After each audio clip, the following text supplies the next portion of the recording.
Hi guys, it's Mike here from Raycom. I'm joined today by Sam from Zoom UK. Hi. He's here to talk about the Zoom F6. So Sam, introduce it to us. Yeah, no worries. So this is the Zoom F6. It's the first recorder we've got in our range which supports 32-bit float, which I'll go on to more in detail a little bit later. So you've got 6 mic pre's, headphone out, line out, Bluetooth adapter, which is an optional extra, which means you can control timecode via Bluetooth and using the iOS app. 3 methods of powering the unit, so you've got a Sony MPF battery, USB-C for using a power bank or a wall socket, and double A's. Thanks Sam. So today we're recording through an NPR52 kit. I've got a DPA Core 4060 going through an NTP40 into an NPR52 receiver, and we're actually recording today into the Zoom F6. We're actually recording on 32-bit today, so Sam, tell us a bit more about 32-bit. Yeah, no worries. So one of the great things about 32-bit is the unprecedented amount of dynamic range you have. So there's dual AD converters, one that handles the high dynamic range and one that handles the low dynamic range. Okay. So the great thing about that is it's basically impossible to clip the unit. So if, say, we're recording this interview now and your signal was way too high and mine was way too low, in post we can just bring those levels up and down and there's no audio artifacts, so there'd be no distortion or no... When you bring the gain up right from 0, you wouldn't hear any hiss or the preamp's really working hard to get that level up, which is, it's great. It means that you've kind of got a backup of yourself all the time, because we always recommend you set the levels as right as possible, but if there was any errors in the shooting, it pretty much can be recovered in post. So it's basically the perfect format for a portable audio recorder. Oh, great. So can you still record on 24-bit, and do the limiters still work on 32-bit? What's the story with that? Yeah, sure. So the limiters don't work on 32-bit because you basically don't need them. So because of the dynamic range, there really isn't anything to limit as such, because you can always bring, as I said, you can always bring the gain down in post. Now, you can record on 24-bit, and you can also do 32 and 24 at the same time. The hybrid limiters will work on 24-bit, so you can record in 32, in 24 with the limiters on, so you've got a backup of a backup, basically. Okay, so the F6 has timecode, and you can master and slave it. Yeah. So it works in a very similar way to the other units, like the F8N. Obviously, that has full BNC. Now, due to the size of this unit, there wasn't any space to put 2 BNC connectors. So the timecode input is now 3.5mm jack. Now, this does in and out, which obviously you'll need some kind of splitter to do that, but all the same functionality will work. So you can sync to this. It can be synced to in the same way that the F8 could do. Now, another thing is, as I mentioned briefly in the intro about Bluetooth, now if you've got the optional Bluetooth adapter, which is the BTA1, you can use something like an UltraSync Blue, and you can sync timecode to this wirelessly.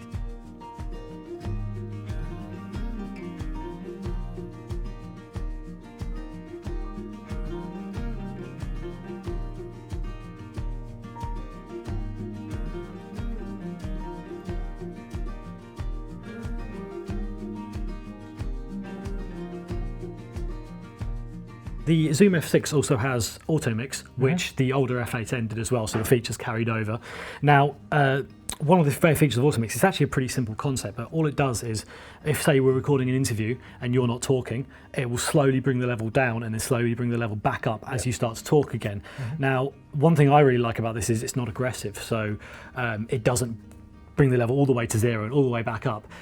It will do it subtly, so that obviously it wouldn't have a jump or a cut in you speaking, and all of a sudden you wouldn't suddenly hear silence, which is great. But it does help just eliminate that little bit of background noise that you might have. And also, if you don't have the luxury of having a sound engineer with you while you're recording the video, someone riding the levels up and down, it just adds an extra little bit of peace of mind and an extra step that you wouldn't be able to do yourself while you were, say, filming and doing an interview at the same time. It would just be impossible. So the auto mix is just a bit of a helping hand. It's not necessarily the be all and end all of the levels, but it just gives you a bit of a help. So are there any extra safety precautions on the S6? Yes, so there's pre-record, which adds 3 seconds to the start of every recording. So if you're in a busy shooting environment, someone shouts go, you're not quite ready. Does happen. It does happen.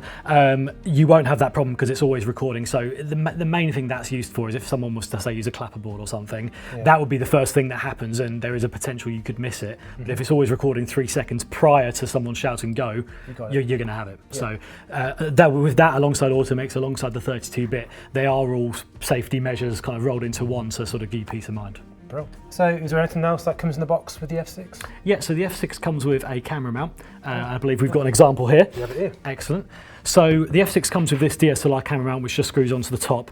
Now once the camera is mounted you can also attach a standard camera tripod to the bottom of the F6. Now the great thing about this is depending on which way it's mounted you can see that the camera screen is the same as the F6 screen. So the great thing about that is if you are a single shooter you can monitor your audio and your video in one section without having to have separate monitors or keep looking around in bags and that sort of things. It's all kind of enclosed into one unit.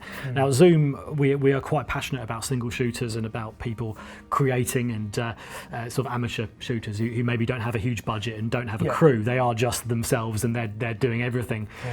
So that's one of the reasons why the F6 was created, is so that it's such a small package. You've got the 32-bit, you've got the pre-record, again mounting on top of a camera, so you've got all this peace of mind, so you don't need to worry about if you did make a mistake. The chances are it can be recovered. It's quite a complete package then. Indeed. Tell me about the Ambisonic VR 360 recordings. I know the F6 will do that as well. Yeah, indeed. So Zoom have a partnership with Sennheiser with the Ambio mic, but you can record an ambisonic format on the F6. So when you turn ambisonic mode on, all the 4 gains are linked. So all the levels, if you just adjust level 1, it will adjust 2, 3, and 4.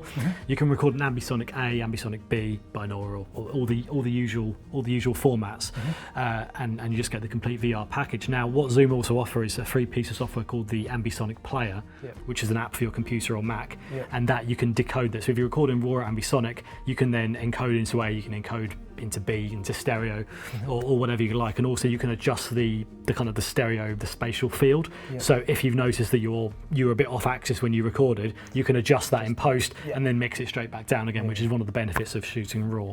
And also you can do MS recording as well. Great, and that software, that's downloadable from the Zoom website? From the Zoom website, it's totally free. Okay, great. So with the F6 and its Bluetooth capability, you now have the F6 control app. Yeah, that's right. Which I believe you have right here. Yeah, indeed. So that's all running at the moment. So the F6 has a Bluetooth adapter, which is an optional accessory called the BTA1. Once that's plugged in, you can control it on your iOS device. Now, at the moment, this is showing an exact carbon copy of the F6 screen, which we're currently recording on, so you can see the levels bouncing up and down. Now, the great thing is you can control pretty much every aspect of the F6 from your iPad. So you can control the PFLs, you can arm tracks, you can set levels. But one of my favorite features is the metadata edit. So if you wanted to add track notes, doing it on a small screen is going to pose a few problems. Exactly. But if you've got an iPad, obviously with a keyboard or just using the on-screen keyboard, you can add as many notes as you want instead of having to plug in an external keyboard, which you can do via the F6 control hardware surface. But it's just one less thing to have. If you've already got an iOS device, it's all in one complete package. So it's easy. So if you want to set the F6 up somewhere and you want to monitor the recording from another location, as long as it's within, say, 20 feet, you can use Bluetooth, and as I said, everything is controllable. So you can monitor the levels, you can make sure everything's set nicely, and then you're ready to go. Oh, fantastic! Well, thank you very much for joining us today, Sam. No worries, and, thank you. It's great to hear about the F6 and its abilities. If there's anything that we haven't covered today, please leave a comment, and we'll either make a video or get back to you via another method. So yeah, thank you very much, and see you again.